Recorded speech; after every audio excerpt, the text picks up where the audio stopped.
Students, आज हम कक्षा 10 का अर्थशास्त्र का पाठ 2 भारतीय अर्थव्यवस्था के क्षेत्रक इसके विषय में आपके साथ जानकारी साझा करेंगे।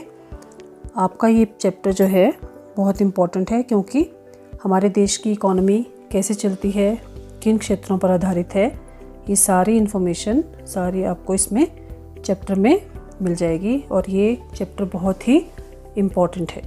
तो आपने बहुत ध्यान से इसे साथ के साथ रीड करना है, इम्पॉर्टेंट पॉइंट्स को अंडरलाइन करना है और फिर जो दिए गए ग्राफ्स और तालिकाएं हैं उन्हें अपनी अंडरस्टैंडिंग के बेस पर खुद भरना है। तो अब हम चैप्टर शुरू करते हैं आर्थिक कार्यों के क्षेत्रक शीर्षक से। निम्न चित्रों को देखें। आप लोगों को विभिन्न आर्थिक गतिविधियों में कार्यरत पाएंगे। इनमें से कुछ गतिविधियां वस्तुओं का उत्पादन करती हैं, कुछ अन्य सेवाओं का सृजन करती हैं और ये गतिविधियां हमारे चारों ओर हर समय संपादित होती हैं, यहाँ तक कि हमारे बोलने में भी। हम इन गतिविधियों को कैसे समझ सकते हैं? इन्हें समझने का एक तरीका यह है कि कुछ महत्वपूर्ण मानदंडों के आधार पर इन्हें विभिन्न समूहों में वर्गीकृत कर दिया जाए। इन समूहों को क्षेत्रक भी कहते हैं। तो ये आपकी इम्पोर्टेंट लाइन है। उद्देश्य और किसी महत्वपूर्ण मानदंड के आधार पर इन्हें अनेक तरीकों से वर्गीकृत किया जा सकता है। आप देख रहे हैं ये यहाँ पर मिट्टी के बर्तन बना रहे हैं, ईंटें बना रहे हैं। यहाँ ऊपर अखबार वाला काम कर रहा है, ये कुली आपका सामान ढो रहा है। तो ये सब जो हैं किसी न किसी सेवा में लगे हुए हैं। हम विभिन्न प्रकार की आर्थिक गतिविधियों से प्रारंभ करते हैं। प्राकृतिक संसाधनों के प्रत्यक्ष उपयोग पर आधारित अनेक गतिविधियां हैं, जैसे कपास की खेती। ये एक मौसमी फसल है। कपास के पौधों की वृद्धि के लिए हम मुख्यतः पूरी तरह से नहीं, प्राकृतिक कारकों जैसे वर्षा, सूर्य का प्रकाश और जलवायु पर निर्भर हैं। अतः कपास एक प्राकृतिक उत्पाद है जो कि प्रकृति ने हमें दिया है, हम इसमें कुछ नहीं करते। इसी प्रकार डेयरी उत्पादन में हम पशुओं की जैविक प्रक्रिया एवं चारा आदि की उपलब्धता पर निर्भर होते हैं। अतः इसका उत्पाद दूध भी एक प्राकृतिक उत्पाद है। इसी प्रकार खनिज और अयस्क भी प्राकृतिक उत्पाद हैं। जब हम प्राकृतिक संसाधनों का उपयोग करके किसी वस्तु का उत्पादन करते हैं तो इसे प्राथमिक क्षेत्रक की गतिविधि कहा जाता है। प्राथमिक क्यों बोलते हैं? क्योंकि ये उन सभी उत्पादों का आधार है जिन्हें हम क्रमशः निर्मित करते हैं। चूँकि हम अधिकांश प्राकृतिक उत्पाद कृषि, डेयरी, मत्स्य और वनों से प्राप्त करते हैं, इसलिए इस क्षेत्रक को कृषि एवं सहायक क्षेत्रक भी कहा जाता है। अब आप यहाँ चित्र में देखिए, प्राथमिक क्षेत्र जो हमें कृषि से उत्पाद प्राप्त होते हैं, ये सारे इस सेक्टर में आते हैं। द्वितीय सेक्टर में आपके औद्योगिक जैसे आपकी फैक्ट्रीज वगैरह हैं, वहाँ जो वस्तुओं का निर्माण होता है वो आपके इसमें द्वितीय क्षेत्रक में आते हैं। और तीसरा हमारा तृतीय क्षेत्रक है जिसमें जो अन्य क्षेत्रों के विकास में मदद पहुँचाता है। तो द्वितीय क्षेत्र की गतिविधियों के अंतर्गत प्राकृतिक उत्पादों को विनिर्माण प्रणाली के जरिए अन्य रूपों में परिवर्तित किया जाता है। यह प्राथमिक क्षेत्रक के बाद अगला कदम है। यहाँ वस्तुएं सीधे प्रकृति से उत्पादित नहीं होती हैं बल्कि निर्मित की जाती हैं। इसलिए विनिर्माण की प्रक्रिया अपरिहार्य है। यह प्रक्रिया किसी कारखाना, किसी कार्यशाला या घर में हो सकती है। जैसे कपास के पौधे से प्राप्त रेशे का उपयोग कर हम सूत कातते और कपड़ा बुनते हैं। गन्ने को कच्चे माल के रूप में उपयोग कर हम चीनी और गुड़ तैयार करते हैं। हम मिट्टी से ईंट बनाते हैं और ईंटों से घर और भवनों का निर्माण करते हैं। चूँकि ये क्षेत्रक क्रमशः संवर्धित विभिन्न प्रकार के उद्योगों से जुड़ा हुआ है, इसलिए इसे औद्योगिक क्षेत्रक भी कहा जाता है। प्राथमिक और द्वितीय क्षेत्रक के अतिरिक्त आर्थिक गतिविधियों की एक तीसरी कोटि भी है जो तृतीय क्षेत्रक के अंतर्गत आती है और उपर्युक्त दो क्षेत्रकों से भिन्न है। ये गतिविधियाँ प्राथमिक और द्वितीय क्षेत्रक के विकास में मदद करती हैं। ये गतिविधियाँ स्वतः वस्तुओं का उत्पादन नहीं करती हैं, बल्कि उत्पादन प्रक्रिया में सहयोग या मदद करती हैं।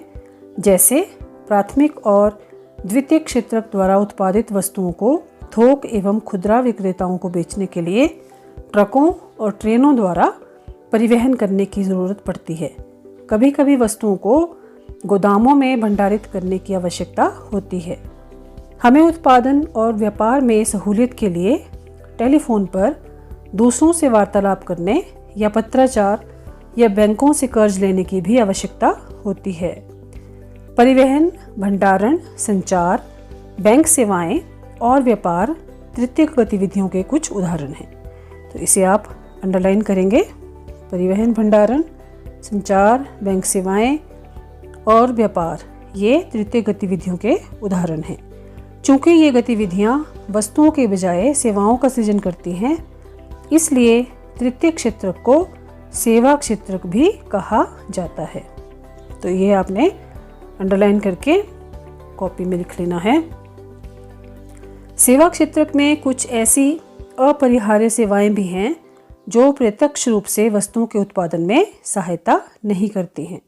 अपरिहार्य होता है बच्चों जिसका कोई और सब्स्टिट्यूट ना हो।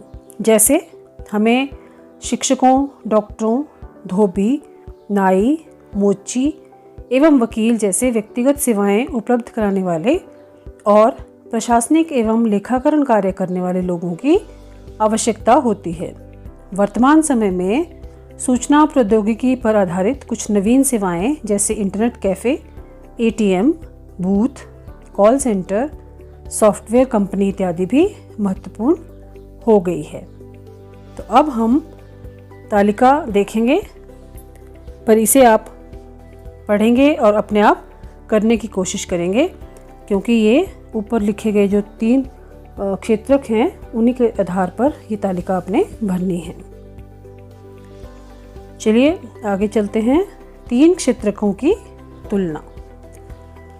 प्राथमिक, द्वितीयक एवं तृतीयक क्षेत्रक के विविध उत्पादन कार्यों से काफ़ी अधिक मात्रा में वस्तुओं और सेवाओं का उत्पादन होता है। साथ ही इन क्षेत्रकों में काफ़ी अधिक संख्या में लोग वस्तुओं और सेवाओं के उत्पादन के लिए काम करते हैं।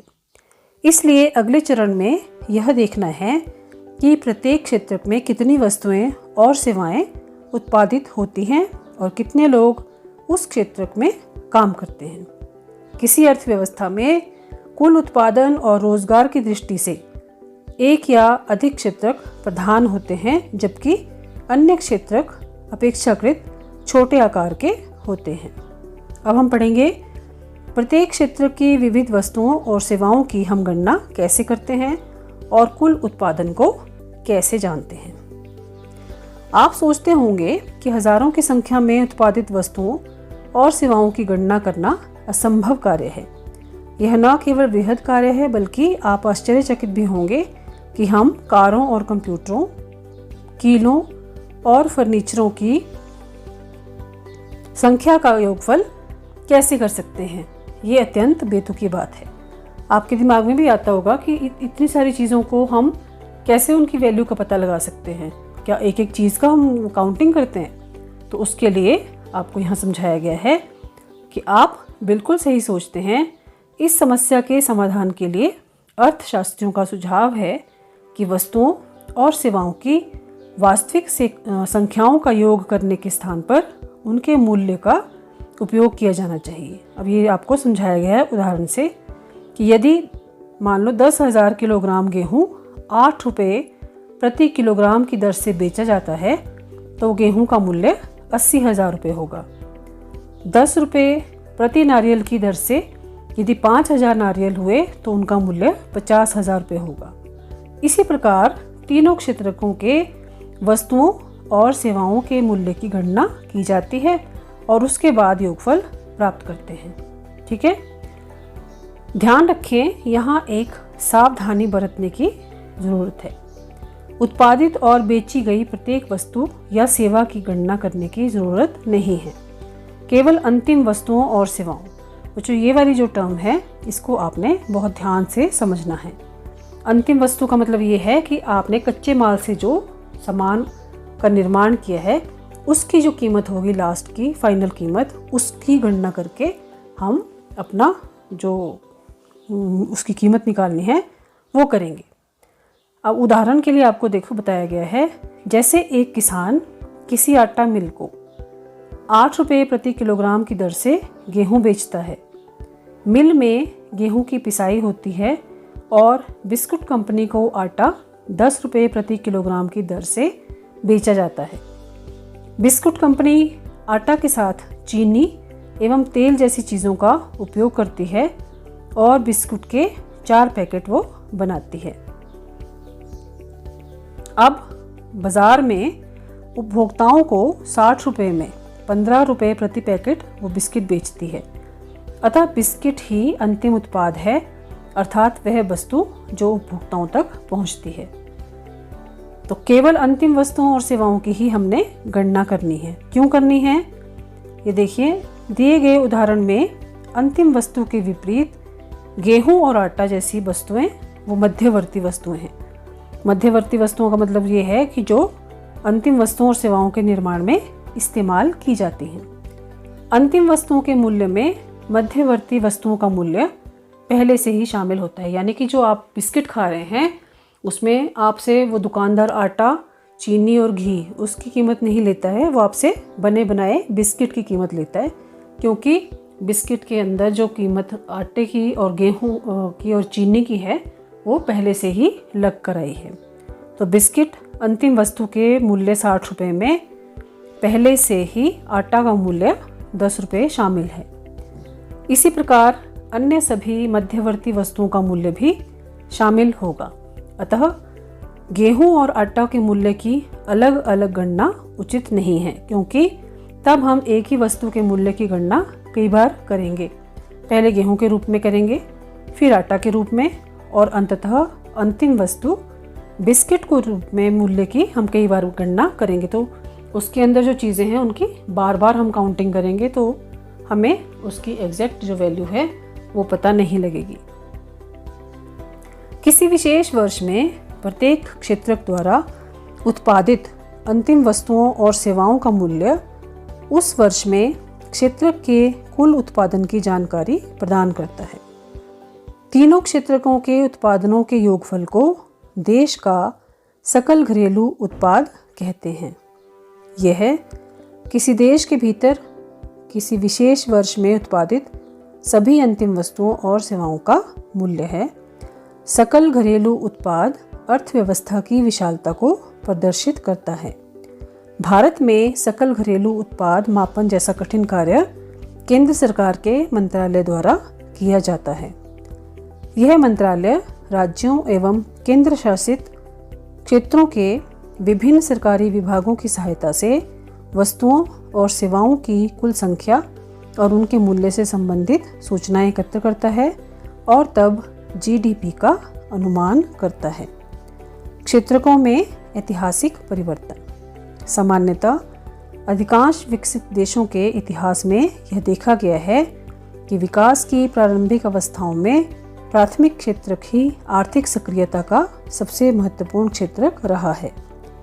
जैसे जैसे कृषि प्रणाली परिवर्तित होती गई और कृषि क्षेत्रक समृद्ध होता गया, वैसे वैसे पहले की तुलना में अपेक्षाकृत अधिक उत्पादन होने लगा। अब अनेक लोग दूसरे कार्य करने लगे। शिल्पियों और व्यापारियों की संख्या में वृद्धि होने लगी। क्रय विक्रय की गतिविधियां कई गुना बढ़ गई। इसके अतिरिक्त अनेक लोग परिवहन, प्रशासक और सैनिक कार्य इत्यादि से जुड़े थे। फिर भी इस अवस्था में अधिकांश उत्पादित वस्तुएं प्राकृतिक उत्पाद थी जो प्राथमिक क्षेत्रक में आती थी और अधिकांश लोग इसी क्षेत्रक में रोजगार करते थे। लंबे समय यानी 100 वर्षों से भी अधिक के बाद और विशेषकर विनिर्माण की नवीन प्रणाली के प्रचलन से कारखाने अस्तित्व में आए और उनका प्रसार होने लगा। जो लोग पहले खेतों में काम करते थे उनमें से बहुत अधिक लोग अब कारखानों में काम करने लगे। उन्हें कारखानों में काम करने के लिए मजबूर किया गया, जैसा कि आपने इतिहास में पढ़ा है। कारखानों में सस्ती दरों पर उत्पादित वस्तुओं का लोग इस्तेमाल करने लगे। कुल उत्पादन एवं रोजगार की दृष्टि से द्वितीय क्षेत्रक सबसे महत्वपूर्ण हो गया। इस कारण अतिरिक्त समय में भी काम होने लगा। इसका अर्थ है कि क्षेत्रकों का महत्व परिवर्तित हो गया। विगत 100 वर्षों में विकसित देशों में द्वितीय क्षेत्रक से तृतीय क्षेत्र की ओर पुनः बदलाव हुआ है। कुल उत्पादन की दृष्टि से सेवा क्षेत्र का महत्व बढ़ गया। अधिकांश श्रमजीवी लोग सेवा क्षेत्र में ही नियोजित हैं। विकसित देशों में यही सामान्य लक्षण देखा गया है। भारत में तीनों क्षेत्रकों का कुल उत्पादन और रोजगार कितना है? विगत वर्षों में विकसित देशों में देखे गए पैटर्न के समरूप क्या भारत में भी परिवर्तन हुआ है? हम इसे अगले खंड में देखेंगे। उत्पादन में तृतीय क्षेत्र का बढ़ता महत्व। वर्ष 1973-74 और 2013-14 के बीच 40 वर्षों में यद्यपि सभी क्षेत्रकों में उत्पादन में वृद्धि हुई, परंतु सबसे अधिक वृद्धि तृतीय क्षेत्र के उत्पादन में हुई। परिणामतः वर्ष 2013-14 में भारत में प्राथमिक क्षेत्र को प्रतिस्थापित करते हुए तृतीय क्षेत्रक सबसे बड़े उत्पादक क्षेत्र के रूप में उभरा। भारत में तृतीय क्षेत्रक इतना महत्वपूर्ण क्यों हो गया? इसके कई कारण हो सकते हैं। प्रथम, किसी भी देश में अनेक सेवाओं जैसे अस्पताल, शैक्षिक संस्थाएं, डाक एवं तार सेवा, थाना, कचहरी, ग्रामीण प्रशासनिक कार्यालय, नगर निगम, रक्षा, परिवहन, बैंक, बीमा कंपनी इत्यादि की आवश्यकता होती है। इन्हें बुनियादी सेवाएं माना जाता है। बच्चों, इसको अंडरलाइन कर लो आप कि बुनियादी सेवाएं किसे कहते हैं। ये 2 नंबर का या 1 नंबर का क्वेश्चन बीच में पेपर में आ सकता है। किसी विकासशील देश में इन सेवाओं के प्रबंधन की जिम्मेदारी सरकार उठाती है। द्वितीय है, दूसरा कारण है कृषि एवं उद्योग के विकास से परिवहन, व्यापार, भंडारण जैसी सेवाओं का विकास होता है। प्राथमिक और द्वितीय क्षेत्र का विकास जितना अधिक होगा, ऐसी सेवाओं की मांग उतनी ही अधिक होगी।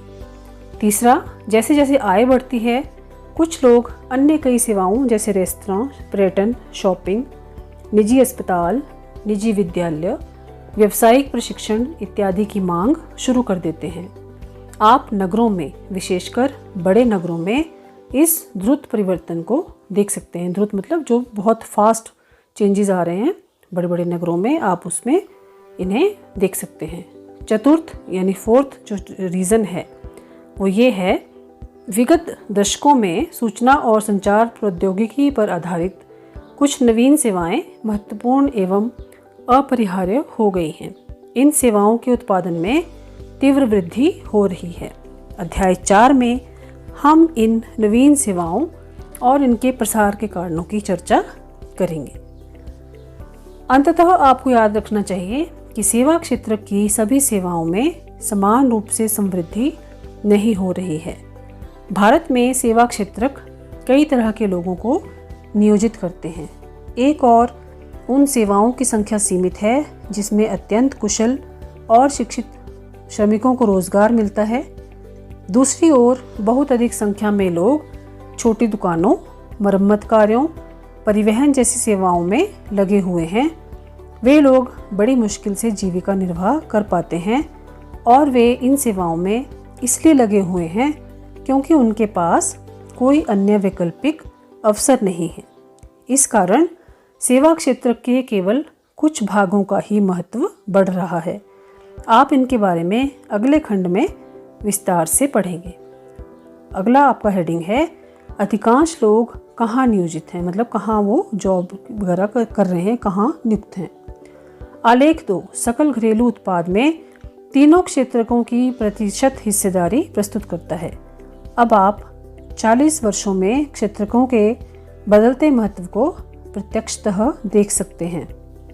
ये आपका आलेख 2 है, सकल घरेलू उत्पाद में क्षेत्रकों की हिस्सेदारी प्रतिशत में। तो 1973-74 में कौन सा क्षेत्र कितनी हिस्सेदारी दिखा रहा है, ये आप इस तालिका से देख सकते हैं। ये ब्लू कलर प्राथमिक क्षेत्र का है, ऑरेंज या रेड जो भी आपको दिख रहा है, रेड कलर ये द्वितीय क्षेत्र का है, और ग्रीन थर्ड सेक्टर यानी तृतीय क्षेत्र का है, जिसको सेवा क्षेत्र भी कहते हैं। तो आप देखिए कि इन 40 वर्षों में कितना चेंज आ गया है। और अब सबसे ज़्यादा जो काम है वो द्वितीयक क्षेत्र में लोग कर रहे हैं। प्राथमिक और द्वितीयक में लोगों की जो संख्या है वो कम हो गई है। भारत के संदर्भ में एक उल्लेखनीय तथ्य है कि यद्यपि सकल घरेलू उत्पाद में तीनों क्षेत्रकों की हिस्सेदारी में परिवर्तन हुआ है, फिर भी रोजगार में ऐसा परिवर्तन नहीं हुआ है। आरेख 3 वर्ष 1977-78 एवं 2017-18 और वर्ष 2003 में तीनों क्षेत्रकों में रोजगार की हिस्सेदारी को दिखाता है। आज भी प्राथमिक क्षेत्र में सबसे बड़ा नियोक्ता है। ये देखिए बच्चों, आप इस ग्राफ को ध्यान से देख सकते हैं, आलेख है ये। प्राथमिक क्षेत्र से रोजगार का ऐसा ही क्षेत्रक स्थानांतरण क्यों नहीं हुआ? मतलब जितना बड़ा ये क्षेत्रक है उसमें लोग इसमें रोजगार में इतने क्यों नहीं लगे हुए हैं? इसका कारण ये है कि द्वितीयक और तृतीयक क्षेत्रक में रोजगार के पर्याप्त अवसरों का सृजन नहीं हुआ।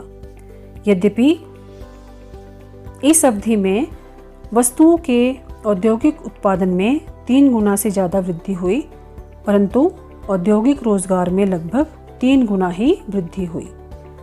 तृतीयक क्षेत्रक पर भी यही बात लागू होती है। सेवा क्षेत्रक में उत्पादन में 14 गुना वृद्धि हुई, परंतु रोजगार में 5 गुना से भी कम वृद्धि हुई।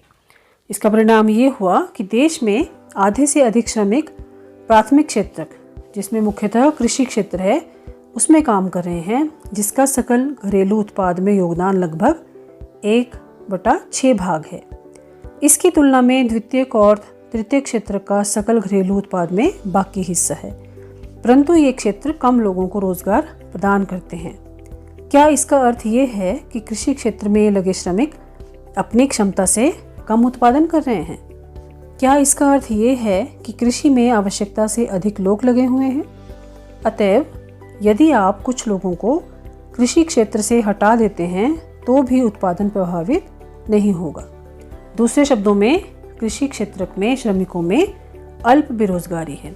अल्प बेरोजगारी का मतलब ये है कि यदि किसी जगह पर बहुत से लोग लगे हुए हैं और उनमें से कुछ लोगों को अगर हटा भी दें तो उत्पादकता में कमी नहीं आती है, तो यानी कि वो एक्स्ट्रा लोग उस क्षेत्र में काम कर रहे थे, तो उसे अल्प बेरोजगारी कहते हैं। एक छोटा किसान लक्ष्मी का उदाहरण लेते हैं, जिसके पास 2 हेक्टेयर असिंचित भूमि है। असिंचित जहाँ सिंचाई की सुविधा नहीं है, और सिंचाई के लिए वो केवल वर्षा पर निर्भर है और ज्वार एवं अरहर जैसी फसलें उपजाती हैं। उसके परिवार के सभी 5 सदस्य उस भूमि पर वर्ष भर काम करते हैं। क्यों? क्योंकि उन्हें कहीं और रोजगार उपलब्ध नहीं है। आप देखेंगे कि प्रत्येक व्यक्ति काम कर रहा है, कोई बेकार नहीं है, परंतु वास्तव में उनका श्रम प्रयास विभाजित है। प्रत्येक व्यक्ति कुछ काम कर रहा है, परंतु किसी को भी पूर्ण रोजगार प्राप्त नहीं है।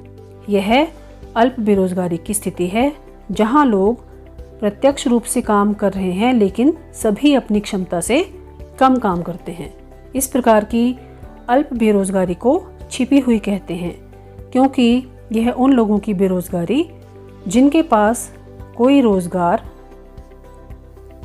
नहीं है और बेकार बैठे हुए हैं से अलग है। इसे खुली बेरोजगारी कहते हैं और इसलिए इसे प्रच्छन्न बेरोजगारी भी कहा जाता है। अब मान लेते हैं कि एक भूस्वामी सुखराम आता है और अपनी ज़मीन पर काम करने के लिए लक्ष्मी के परिवार के 1 या 2 सदस्यों को भाड़े पर ले जाता है। अब लक्ष्मी के परिवार को मजदूरी के द्वारा कुछ अतिरिक्त आय होती है। चूँकि आपको छोटे से भूखंड पर काम करने के लिए 5 लोगों की ज़रूरत नहीं है, अतः 2 लोगों के चले जाने से कृषि उत्पादन प्रभावित नहीं होता है। दिए गए उदाहरण में 2 सदस्य किसी कारखाना में भी काम करने के लिए जा सकते हैं। एक बार फिर परिवार की कमाई में वृद्धि होगी और वे लोग अपनी भूमि से पहले जैसा उत्पादन करते रहेंगे। भारत में लक्ष्मी की तरह लाखों किसान हैं।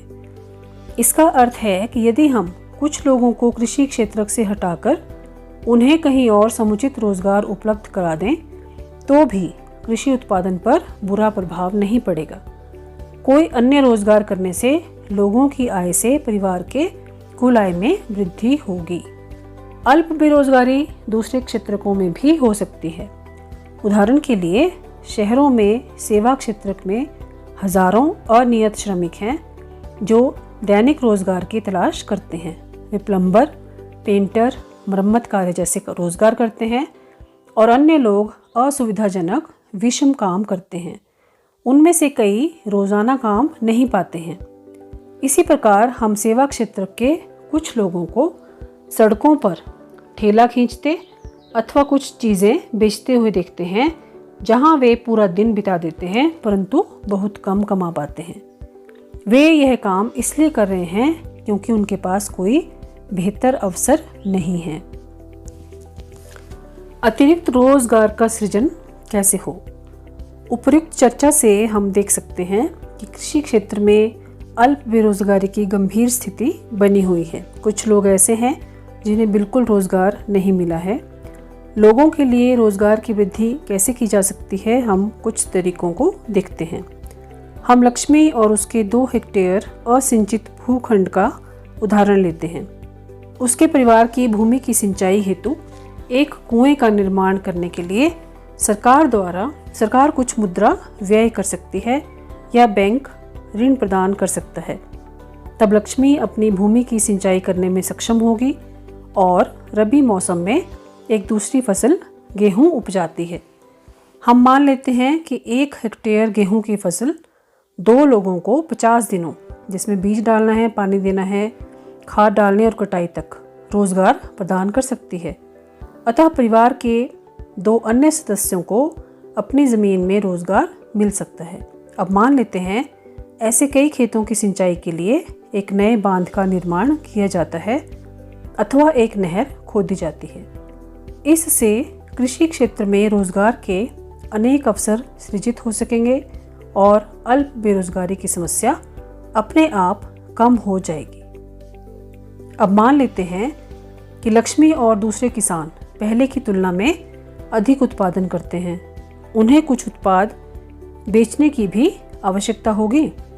इसके लिए उन्हें अपना उत्पाद नज़दीक के शहर में ले जाने की आवश्यकता हो सकती है।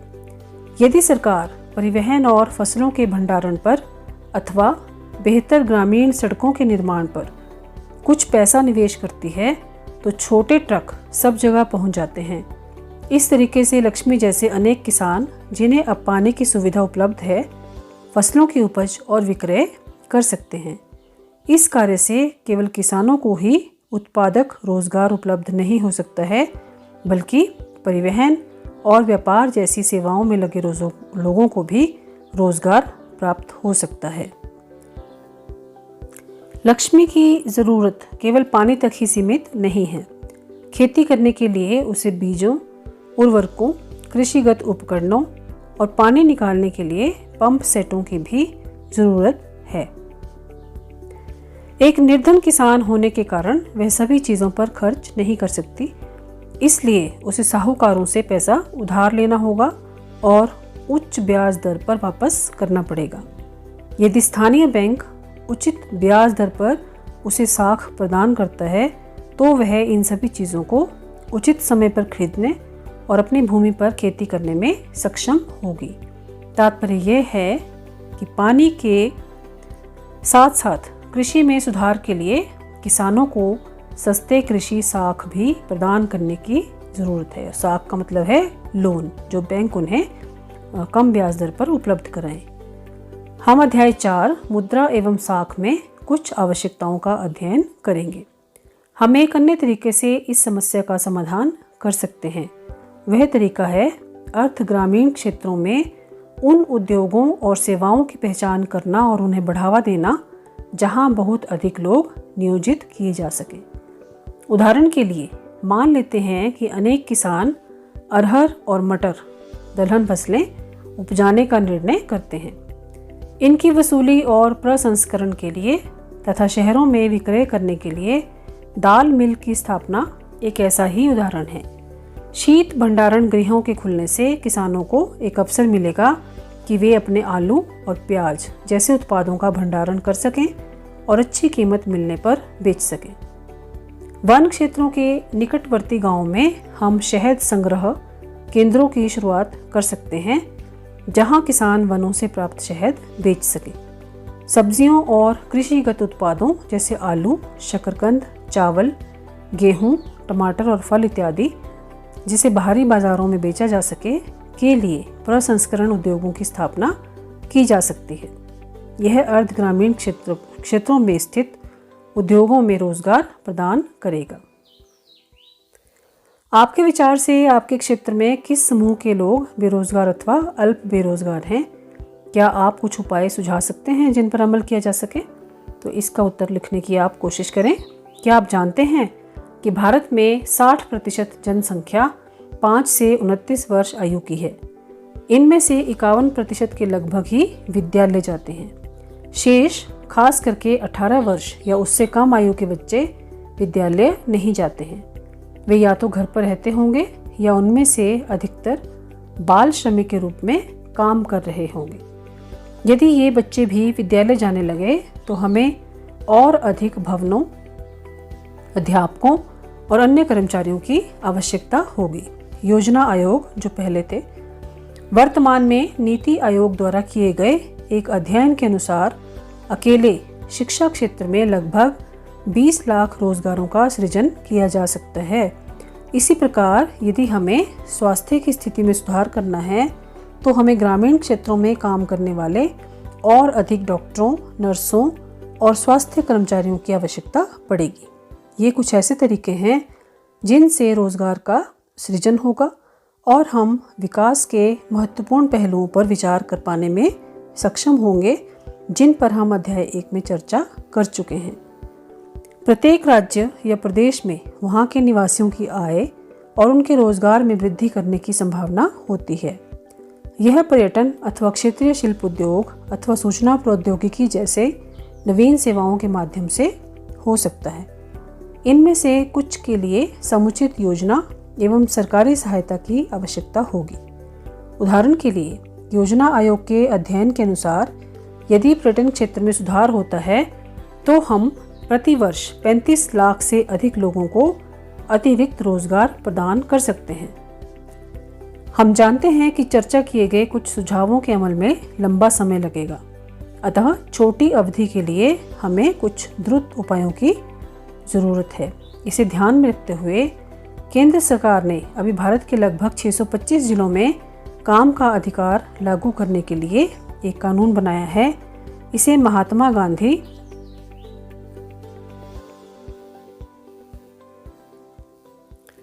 राष्ट्रीय ग्रामीण रोजगार गारंटी अधिनियम 2005 कहते हैं। महात्मा गांधी राष्ट्रीय ग्रामीण रोजगार गारंटी अधिनियम 2005 के अंतर्गत उन सभी लोगों जो काम करने में सक्षम हैं और जिन्हें काम की ज़रूरत है को सरकार द्वारा ग्रामीण क्षेत्रों में वर्ष में 100 दिन के रोजगार की गारंटी दी गई है। यदि सरकार रोजगार उपलब्ध कराने में असफल रहती है तो वह लोगों को बेरोजगारी भत्ता देगी। अधिनियम के अंतर्गत उस तरह के कामों को वरीयता दी जाएगी जिनसे भविष्य में भूमि में उत्पादन बढ़ाने में मदद मिलेगी। संगठित और असंगठित के रूप में क्षेत्रकों का विभाजन। अब हम आर्थिक कार्यों को विभाजित करने के एक अन्य तरीके का परीक्षण करते हैं। इसे लोगों के नियोजित होने के आधार पर देखते हैं। उनके काम करने की शर्तें क्या हैं? क्या कोई नियम और विनियम है जिनका उनके रोजगार के संदर्भ में अनुपालन किया जाता है? कांता एक कार्यालय में काम करती है। वह सुबह 9:30 से शाम 5:30 तक कार्यालय में रहती है। वह नियमित रूप से प्रत्येक माह के अंत में अपना वेतन पाती है। वेतन के अतिरिक्त वह सरकारी नियमों के तहत भविष्य निधि भी प्राप्त करती है। उसे चिकित्सीय और अन्य भत्ते भी मिलते हैं। कांता रविवार को कार्यालय नहीं जाती है। इस दिन सवेतन अवकाश होता है। उसने जब नौकरी आरंभ की थी तब उसे एक नियुक्ति पत्र दिया गया था जिसमें नौकरी संबंधी निबंधन और शर्तों का उल्लेख किया गया था। कमल कांता का पड़ोसी है। वह नज़दीक के किराना दुकान में दैनिक मजदूरी करने वाला श्रमिक है। वह सुबह 7:30 बजे दुकान पर जाता है और शाम 8 बजे तक काम करता है। उसे अपनी मजदूरी के अतिरिक्त अन्य कोई भत्ता नहीं मिलता है। जिस दिन वह काम नहीं करता है उस दिन की मजदूरी उसे नहीं मिलती है। उसे कोई छुट्टी या सवेतन अवकाश नहीं मिलता है। उसे कोई औपचारिक पत्र नहीं मिला है जिसमें दुकान में नियुक्ति के बारे में कहा गया हो। उसका नियोक्ता उसे किसी भी समय काम से हटने के लिए कह सकता है। क्या आप कांता और कमल के रोजगार की परिस्थितियों में अंतर देखते हैं? कांता संगठित क्षेत्र में काम करती है। संगठित क्षेत्र में वे उद्यम अथवा कार्यस्थान आते हैं जहां रोजगार की अवधि नियमित होती है और इसलिए लोगों के पास सुनिश्चित काम होता है। वे क्षेत्र सरकार द्वारा पंजीकृत होते हैं और उन्हें सरकारी नियमों एवं विनियमों का अनुपालन करना होता है। इन नियमों एवं विनियमों का अनेक विधियों जैसे कारखाना अधिनियम, न्यूनतम मजदूरी अधिनियम, सेवानुदान अधिनियम, दुकान एवं प्रतिष्ठान अधिनियम इत्यादि में उल्लेख किया गया है। इसे संगठित क्षेत्र कहते हैं क्योंकि इसकी कुछ औपचारिक प्रक्रिया एवं कार्यविधि है। कुछ लोग किसी के द्वारा नियोजित नहीं होते बल्कि वे स्वतः काम कर सकते हैं, परंतु वे भी अपने को सरकार के समक्ष पंजीकृत कराते हैं और नियमों एवं विनियमों का अनुपालन करते हैं। संगठित क्षेत्र के कर्मचारियों को रोजगार सुरक्षा के लाभ मिलते हैं। उनसे एक निश्चित समय तक ही काम करने की आशा की जाती है। यदि वे अधिक काम करते हैं तो नियोक्ता द्वारा उन्हें अतिरिक्त वेतन दिया जाता है। वे नियोक्ता से कई दूसरे लाभ भी प्राप्त करते हैं। ये लाभ क्या हैं? सवेतन छुट्टी, अवकाश काल में भुगतान, भविष्य निधि, सेवा अनुदान इत्यादि पाते हैं। वे चिकित्सीय लाभ पाने के हकदार होते हैं और नियमों के अनुसार कारखाना मालिक को पेयजल और सुरक्षित कार्य पर्यावरण जैसी सुविधाओं को सुनिश्चित करना होता है। जब वे सेवानिवृत्त होते हैं तो पेंशन भी प्राप्त करते हैं। इसके विपरीत कमल असंगठित क्षेत्र में काम करता है। असंगठित क्षेत्र छोटी छोटी और बिखरी इकाइयों जो अधिकांशतः सरकारी नियंत्रण से बाहर होती हैं से निर्मित होता है। इस क्षेत्र के नियम और विनियम तो होते हैं परंतु उनका अनुपालन नहीं होता है। वे कम वेतन वाले रोजगार हैं और प्रायः नियमित नहीं हैं। यहाँ अतिरिक्त समय में काम करने, सवेतन छुट्टी, अवकाश, बीमारी के कारण छुट्टी इत्यादि का कोई प्रावधान नहीं है। रोजगार सुरक्षित नहीं है। श्रमिकों को बिना किसी कारण काम से हटाया जा सकता है। कुछ मौसमों में जब काम कम होता है तो कुछ लोगों को काम से छुट्टी दे दी जाती है। बहुत से लोग नियोक्ता की पसंद पर निर्भर होते हैं। इस क्षेत्र में काफ़ी संख्या में लोग अपने अपने छोटे कार्यों जैसे सड़कों पर विक्रय अथवा मरम्मत कार्य में स्वतः नियोजित हैं। इसी प्रकार किसान अपने खेतों में काम करते हैं और ज़रूरत पड़ने पर मजदूरी पर श्रमिकों को लगाते हैं। असंगठित क्षेत्र के श्रमिकों का संरक्षण कैसे हो? संगठित क्षेत्र अत्यधिक मांग पर ही रोजगार प्रस्तावित करता है, लेकिन संगठित क्षेत्र में रोजगार के अवसरों में अत्यंत धीमी गति से वृद्धि हो रही है। यह भी आमतौर पर पाया जाता है कि संगठित क्षेत्र असंगठित क्षेत्र के रूप में काम करते हैं। वे ऐसी रणनीति, कर वंचन एवं श्रमिकों को संरक्षण प्रदान करने वाली विधियों के अनुपालन से बचने के लिए अपनाते हैं। परिणामतः बहुत से श्रमिक असंगठित क्षेत्र में काम करने के लिए विवश हुए हैं जहां बहुत कम वेतन मिलता है। उनका प्रायः शोषण किया जाता है और उन्हें उचित मजदूरी नहीं दी जाती है। उनकी आय कम है और नियमित नहीं है। इस रोजगार में संरक्षण नहीं है और ना ही इसमें कोई लाभ है। सन 1990 से यह भी देखा गया है कि संगठित क्षेत्र के बहुत अधिक श्रमिक अपना रोजगार खोते जा रहे हैं। ये लोग असंगठित क्षेत्र में कम वेतन पर काम करने के लिए विवश हैं। अतः असंगठित क्षेत्र में और अधिक रोजगार की जरूरत के अलावा श्रमिकों को संरक्षण और सहायता की भी आवश्यकता है। ये लाचार लोग कौन हैं जिन्हें संरक्षण की आवश्यकता है? ग्रामीण क्षेत्रों में असंगठित क्षेत्र मुख्यतः भूमिहीन कृषि श्रमिकों, छोटे और सीमांत किसानों, फसल बंटाईदारों और कारीगरों जैसे बुनकरों, लुहारों, बढ़ई और सुनार से रचित होता है। भारत में लगभग 80% ग्रामीण परिवार छोटे और सीमांत किसानों की श्रेणी में आते हैं। इन किसानों को समय से बीज, कृषि उपकरणों, साख, भंडारण सुविधा और विपणन केंद्र की पर्याप्त सुविधा उपलब्ध कराने की जरूरत है। शहरी क्षेत्रों में असंगठित क्षेत्र मुख्यतः लघु उद्योगों के श्रमिकों, निर्माण, व्यापार एवं परिवहन में कार्यरत आकस्मिक श्रमिकों और सड़कों पर विक्रेता का काम करने वालों, सिर पर बोझा ढोने वाले श्रमिकों, वस्त्र निर्माण करने वालों और कबाड़ उठाने वालों से रचित है। लघु उद्योगों को भी कच्चे माल की प्राप्ति और उत्पाद के विपणन के लिए सरकारी मदद की आवश्यकता होती है। आकस्मिक श्रमिकों को शहरी और ग्रामीण दोनों क्षेत्रों में संरक्षण दिए जाने की जरूरत है। हम यह भी पाते हैं कि बहुसंख्यक श्रमिक अनुसूचित जाति, जनजाति और पिछड़ी जातियों से हैं जो असंगठित क्षेत्र में रोजगार करते हैं। ये श्रमिक अनियमित और कम मजदूरी पर काम करने के अलावा सामाजिक भेदभाव के भी शिकार हैं। अतः आर्थिक एवं सामाजिक विकास के लिए असंगठित क्षेत्र के श्रमिकों का संरक्षण और सहायता अनिवार्य है।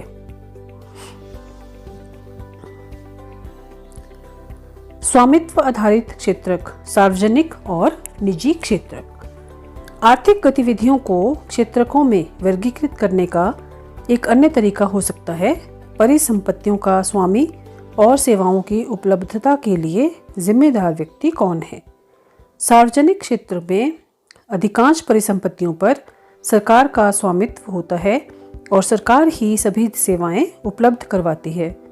निजी क्षेत्र में परिसंपत्तियों पर स्वामित्व और सेवाओं के वितरण की जिम्मेदारी एकल व्यक्ति या कंपनी के हाथों में होता है। रेलवे अथवा डाकघर सार्वजनिक क्षेत्र के उदाहरण हैं, जबकि Tata iron and steel company limited, TISCO अथवा रिलायंस इंडस्ट्रीज लिमिटेड जैसी कंपनियां निजी स्वामित्व में। निजी क्षेत्र की गतिविधियों का ध्येय लाभ अर्जित करना होता है। इनकी सेवाओं को प्राप्त करने के लिए हमें इन एकल स्वामियों और कंपनियों को भुगतान करना पड़ता है। सार्वजनिक क्षेत्र का ध्येय केवल लाभ कमाना नहीं होता है। सरकार सेवाओं पर किए गए व्यय की भरपाई करों या अन्य तरीकों से करती है। आधुनिक दिनों में सरकार सभी तरह की गतिविधियों पर व्यय करती है। ये गतिविधियां क्या हैं? सरकार ऐसी गतिविधियों पर व्यय क्यों करती है, ज्ञात करें। कई ऐसी चीजें हैं जिनकी आवश्यकता समाज के सभी सदस्यों को होती है, परंतु जिन्हें निजी क्षेत्र उचित कीमत पर उपलब्ध नहीं कराते हैं। क्यों? क्योंकि इनमें से कुछ चीज़ों पर बहुत अधिक पैसे खर्च करने पड़ते हैं जो निजी क्षेत्रकों की क्षमता से बाहर होती हैं। इन चीज़ों का इस्तेमाल करने वाले हजारों लोगों से पैसा एकत्र करना भी आसान नहीं है। फिर यदि वे चीज़ों को उपलब्ध कराते हैं तो वे इसकी ऊंची कीमत वसूलते हैं, जैसे सड़कों, पुलों, रेलवे, पत्तनों, बिजली आदि का निर्माण और बांध आदि से सिंचाई की सुविधा उपलब्ध कराना। इसीलिए सरकार ऐसे भारी व्यय स्वयं उठाती है और सभी लोगों के लिए इन सुविधाओं को सुनिश्चित करती है। कुछ गतिविधियां ऐसी हैं जिन्हें सरकारी समर्थन की ज़रूरत पड़ती है। निजी क्षेत्र उन उत्पादनों अथवा व्यवसायों को तब तक जारी नहीं रख सकते जब तक सरकार उन्हें प्रोत्साहित नहीं करती है। जैसे उत्पादन मूल्य पर बिजली की बिक्री से बहुत से उद्योगों में वस्तुओं की उत्पादन लागत में वृद्धि हो सकती है। अनेक इकाइयां, विशेषकर लघु इकाइयां बंद हो सकती हैं। यहाँ सरकार उस दर पर बिजली उत्पादन और वितरण के लिए कदम उठाती है जिस पर ये उद्योग बिजली खरीद सकते हैं। सरकार लागत का कुछ अंश वहन करती है। इसी प्रकार भारत सरकार किसानों से उचित मूल्य पर गेहूं और चावल खरीदती है, इसे अपने गोदामों में भंडारित करती है और राशन दुकानों के माध्यम से उपभोक्ताओं को कम मूल्य पर बेचती है। आपने कक्षा 9 में खाद्य सुरक्षा अध्याय में इसके बारे में पढ़ा है। सरकार लागत का कुछ भाग वहन करती है। इस प्रकार सरकार किसानों और उपभोक्ताओं दोनों को सहायता पहुंचाती है। अधिकतर आर्थिक गतिविधियां ऐसी हैं जिनकी प्राथमिक जिम्मेदारी सरकार पर है। इन पर व्यय करना सरकार की अनिवार्यता है, जैसे सभी के लिए स्वास्थ्य और शिक्षा सुविधाएं उपलब्ध कराना। हमने पहले अध्याय में कुछ गतिविधियों पर विचार किया है। समुचित ढंग से विद्यालय चलाना और गुणात्मक शिक्षा, विशेषकर प्राथमिक शिक्षा उपलब्ध कराना सरकार का कर्तव्य है। भारत में निरक्षरों की संख्या विश्व में सबसे अधिक है।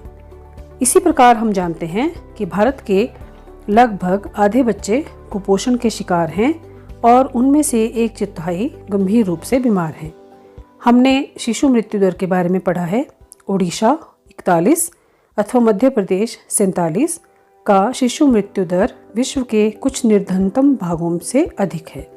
सरकार को भी मानव विकास के पक्षों जैसे सुरक्षित पेयजल की उपलब्धता, निर्धनों के लिए आवासीय सुविधाएं और भोजन एवं पोषण पर ध्यान देने की ज़रूरत है। सरकार का यह भी कर्तव्य है कि वह बजट बढ़ाकर अत्यंत निर्धनों को और देश के पूर्णतया उपेक्षित भागों की देखभाल करे। सारांश ये है बच्चों कि इस अध्याय में हमने आर्थिक गतिविधियों को कुछ सार्थक समूहों में विभाजित करने के तरीकों का अध्ययन किया। इसका एक तरीका यह परीक्षण करना है कि गतिविधि प्राथमिक, द्वितीयक और तृतीयक क्षेत्रक में से किस से संबंधित है।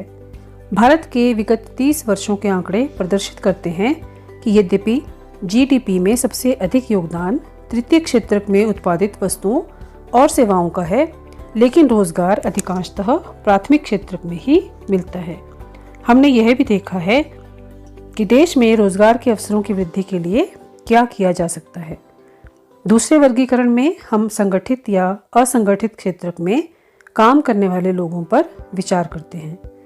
अधिकांशतः लोग असंगठित क्षेत्रक में काम कर रहे हैं और उनके लिए संरक्षण अनिवार्य है। हमने सार्वजनिक और निजी क्षेत्रकों की गतिविधियों के बीच अंतर का अध्ययन किया और देखा कि सार्वजनिक गतिविधियों को कुछ निश्चित क्षेत्रों पर केंद्रित करना अनिवार्य क्यों है। तो मुझे उम्मीद है कि आपको ये पाठ समझ आ गया होगा और अगले पाठ की तैयारी आप पढ़ें, चैप्टर को घर पर रीड करें, ताकि जब हम उसके आपके साथ इसको डिस्कस करें तो आपको वो जल्दी से समझ आ जाएं। तो अगली वीडियो के साथ जल्दी ही मैं आपके समक्ष उपस्थित होंगी। तब तक आप अपना ध्यान रखें और खूब पढ़ाई करें, क्योंकि पढ़ना ही आपका इस वक्त मेन मकसद होना चाहिए। क्योंकि पढ़ना ही इस वक्त आपका मेन काम है और उसे आप दिल लगा कर करें। तो ओके बच्चों, bye bye, see you soon, have a nice time.